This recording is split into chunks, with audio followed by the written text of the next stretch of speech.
And this is a team that was undefeated 2 weeks ago, but the Bears back-to-back losses, only the second time since 1984. Happened in 87, and it's happened the last couple of weeks as they've given up those 75 points. So elsewhere in the NFC Central, with the top Bears losing, could the Buccaneers move up? Well, that's Barry Sanders, who didn't play for the Lions.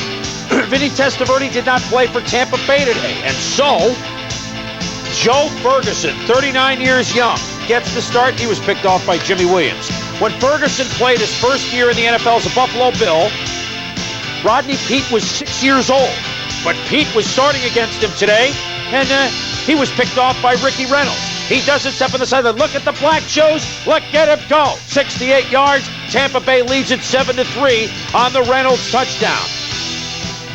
But Rodney Peete, when he was on target, didn't get any help from his friends, like Richard Johnson, who looks wide open, but he drops the possible touchdown. Pete having problems. The Lions finally get the move on the drive.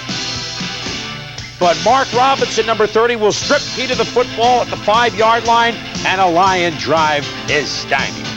Tampa Bay leads it 16-10. Wayne Fontz's squad in the fourth quarter is upset and behind again. Fontz firing up his players. Minute 40 to go. Gives Pete some instructions.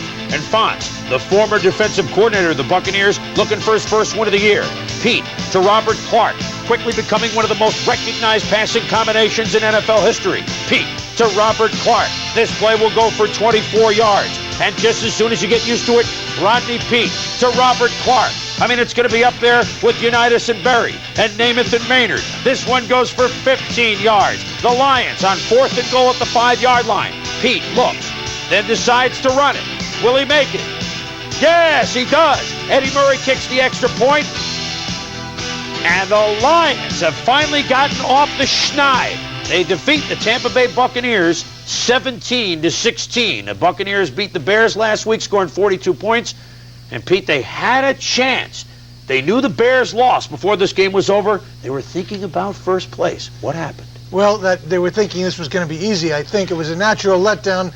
The problem is, it's written in the football Koran that certain teams are not meant to be contenders at this stage of their development. The Bucs are one of those teams.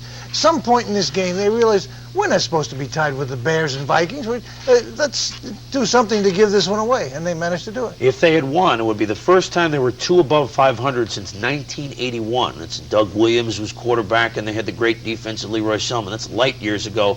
Bucs had the shot, didn't get it done today. But the Lions get their first win of the year. That leaves only Dallas as a totally defeated team.